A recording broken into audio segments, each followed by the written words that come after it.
Yeah, guys. Oh Jesus. Okay, okay. I'm sorry. I'm sorry. I'm sorry. I know it's been a while. I'm back. Welcome back to the channel. I know it's been a long time, but today I'm here to give you my updated Premier League predictions from Christmas onwards. It's actually Christmas Day today when I'm recording this, so Merry Christmas to all of you. Hope you had a good day. And yeah, let's just get straight into it. So we're gonna go bottom to top because I feel like that's just the way people do it. The team currently at the bottom of the Premier League are Wolverhampton Wanderers, and that's the team who I think will finish at the bottom of the league. Don't like them, and I hope they go down.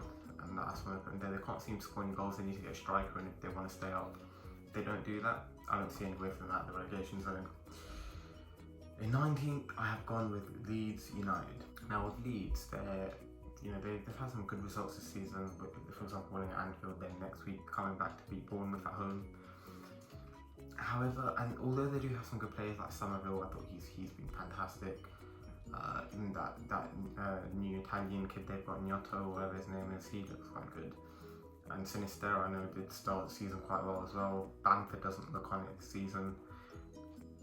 Obviously, I lost Phillips in the summer with Rafinha as well. But yeah, I don't know, man. Jesse Marsh, I don't think he's a great manager. American as well, I don't really know anything. So I think they're going to go down. And in 18th, I'm going to go with Southampton. This is just mainly because they've got Nathan Jones in. I think he was good for Luton, but yeah, that's the level of squad they've got. They've got Adam Armstrong, who's a fantastic player. If you use them correctly, he will score goals. Che Adams, I'm not convinced on, and defensively, it does look like they've got a mistake in them every game. And currently in the relegation zone, I do think they'll get one place higher than they currently are, but I don't think it'll be enough to keep them in the league. 17th, I'm going to go with Nottingham Forest. I do think they'll stay up, just about. And this is mainly because I think they've now had enough time for their squad to gel and stuff. They're still going to have some poor results, I think, but Cooper's a decent manager. I think he'll keep them up.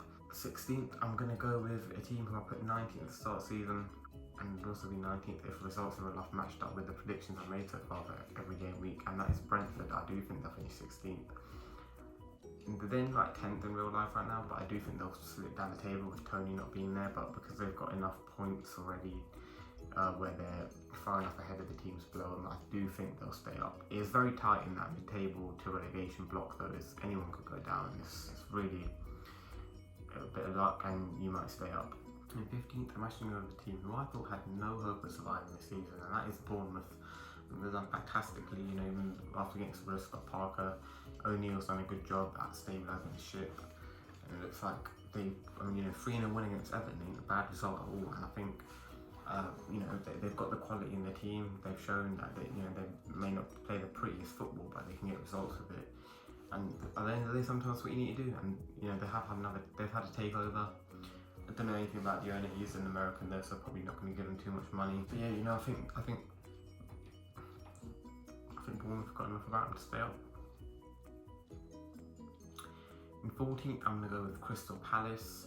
They're staying slightly better than that, I think, right now in real life. Again, mid-table, it's just where they are now. So the level of club they are, this looks like they're good enough to stay up.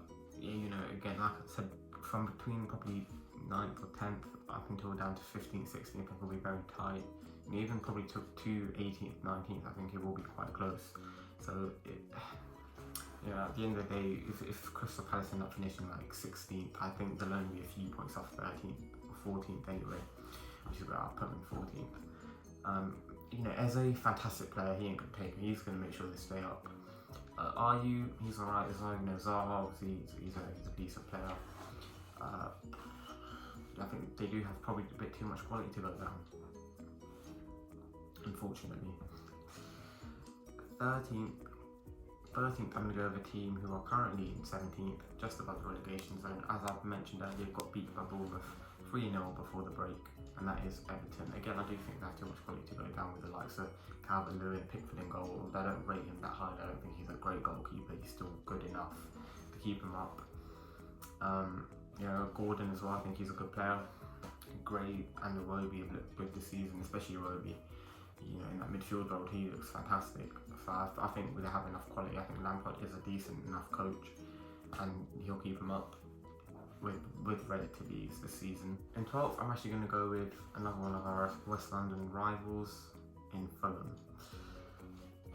they're currently ninth, but Mitrovic is still out, I think, or he's still doubtful. Without him, they don't. It's going to be hard for them to get goals. Although they didn't have him against United, and they should have won that. Like, they were much better, but I do think they do maybe lack a bit more quality in attack. Willian was good in that United game, but I do think his decision making at times is poor. He's getting old now, so I might lose even more pace. Dan James, again, he's okay. He's got a lot of pace, but not much technical ability. Harry Wilson's still struggling with injuries quite a bit. So, Cabanas look good though, so that's good for them. And Pereira has looked fantastic alongside Paulinho in that midfield. But defensively, I'm still not convinced they've got two Yanks in that back line. It's always, risky. They do have a fantastic keeper in Leno. And I think any Fulham fan that starts season would have taken 12th. I think they still would take 12th. It's a good season for them. 11th, I'm going to go with Aston Villa. This is a team who've just signed Unai Emery as new manager. He's already had some good results with them. They were under big threat of relegation. I thought under Gerrard they didn't play very good football. The whole team was just in chaos. It looked like there was a lot of unsatisfaction in that squad. They all didn't seem playing they all seemed unhappy. It didn't look like there was a lot of unity. And I think Emery has done a good job already in terms of getting that togetherness back, along with the fans as well. I think a lot of fans lost respect for Gerrard, especially in that game where he just walked off without even acknowledging them, saying thank you for coming to support the team. And I think he knew he was sacked after that loss to Fulham, which he deserved to be. They were awful in that game. Emery's coming already, look better, and hopefully for Villa they will get mid-table. I think they've got the quality in the squad today. Watkins and Ings as your strikes, that's fantastic right there.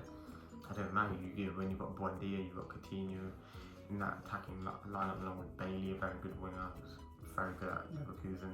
And Douglas Luiz in midfield, he was in it with Arsenal, they still might go for him. If they do get him, it's a different story, I think. But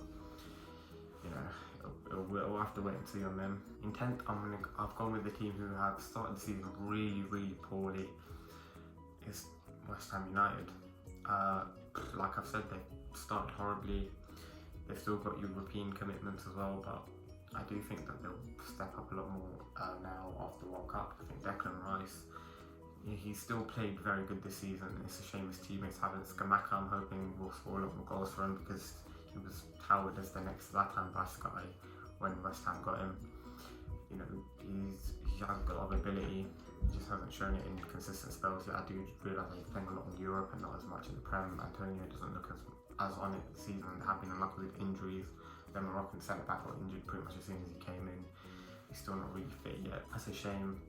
Kera, he's alright, I guess. I think maybe West Ham do need another winger or something because for Niles I don't think it's very good. Bowen, I'm expecting a lot more from him now as well. He's not been good in the last half of the season. He was fantastic the whole of last season though, so we'll have to wait and see how he performs. And if he's on it, West Ham will win much more games. In 9th, I'm going to go with a team that have surprisingly made a bit of a resurgence in recent weeks before the World Cup in Leicester City. I thought they were almost dead and buried before. Danny Ward in goal, he was awful, conceding goals at an alarming rate. But in recent weeks, they were keeping a lot of us. And when I say recent weeks, I don't mean like lately. I mean in recent, as in the previous few game weeks, although they were quite a while ago. But yeah, he's been keeping a lot of clean sheets, conceding much fewer goals. They seem to have tied up defensively a lot. And with James Maddison in your team, you're always going to have that threat on the attack. He was criminally underused by Southgate. I do realise he's carrying an injury and he wasn't fully fit. But again, in that France game, you've got to bring him on. There's no excuse.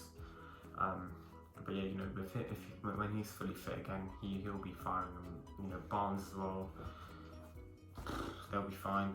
I think 9th, based on how they started the season, would be quite good for them. They could even get higher depending on how teams perform, but because of their poor start, I don't think they'll be able to muster enough points to get any higher than that. In 8th, I'm going to go with Brighton. They started the season really well, lost Potter, but they still look good, and getting a draw at Anfield, they should have probably won that game. Trossard, fantastic player, I think he's very underrated. McAllister's a World Cup winner now, he was crazy in that tournament, so one of the best players from that Argentinian squad, I felt. I think they still need a proper clinical strike. I don't think Welbeck's the best option for them. And maybe a goalkeeper as well. I'm not too fond of Sanchez. I'm not too convinced by him. I think he's got a mistake in him. And there's the occasional game where he's phenomenal, but there's a lot of games where he's really poor as well. I don't think Brighton should be happy with 8th. I think they should be aiming for 7th, if not even 6th, because of how well they started the season. And Chelsea, who I'm predicting in 7th, how bad they've been in recent weeks. You know, on the plot, they started really well when they sacked Tuchel. But recently, they just can't really seem to score a goal. You know, defensively as well, they haven't even looked that good anymore. I mean, Mendy was awful. He got dropped back for Kepa. Like, it's crazy. You know, Thiago Silva, they had a very good World Cup. He is very old now. Koulibaly's looked awful as well. You know, he's more of a striker now than he is a centre back. Like, his tackling is like, he's just not a good player anymore, man. They should probably stick him up top because Aubameyang ain't going to score any goals. Bro's just broken his leg. He ain't going to be fit for the rest of the season. You know, so you can have him out creating chances for you. If no one up there to finish him, it don't matter. Havertz is just a waste of a player. I don't know why they bought him. Like, he's so. I don't know, what is Havertz actually good? Let me know in the comments here. What is Havertz actually good at? Because I'm yet to find something he's good at. Like, he can't pass, he can't dribble, he can't shoot. What is it? What position does he play? In 6th, I've gone with Manchester United. Now, I think them and Liverpool, who I put 5th, it will be very, very tight because I think United, they have games where they look really good, but their players are just not consistent. Like, for example, Rashford, you know, we're going to have to see how he performs now. He was underused at the World Cup as well, but he was very good when he did play. You know, you've got Sancho, who's still deemed unfit by Ten Hag. He's still got to try and force his way back into the team by regaining his fitness. Ronaldo's gone. You know, Rashford's got to score more goals now. And he's not scored anywhere near enough for them in the Prem the last couple of years. Martial, if he keeps fit, he would obviously help him with that burden because then Rashford could play on the left or the right. And I think he's actually looked really good on the right. Garnacho, the young kid coming through, he looks really good, to be fair. And obviously Anthony is going to have to regain the form that he had when he joined United, where he's really good. But I just see him missing out, man. Varane's he's so bad now, man. He let France down in the World Cup. Maguire, yeah, he's not great. Martinez is good. Shaw's decent, you know. Dalot, he's got really found out going forward at the World Cup. He's good defensively, but not good at going forward. Although Wan-Bissaka in the League Cup did look quite good. So you never know. I mean, I think with these two teams and Tottenham, it'll be really close for that 4th spot. And I guess I'm just revealed I'm picking in 4th. You know, Tottenham again, they've looked really shaky at times, man. Some games they look phenomenal, but especially in away games, they look awful, man, at times. And Conte has really got to work on a more attacking approach. I think it's a shame that Son's been so poor this season.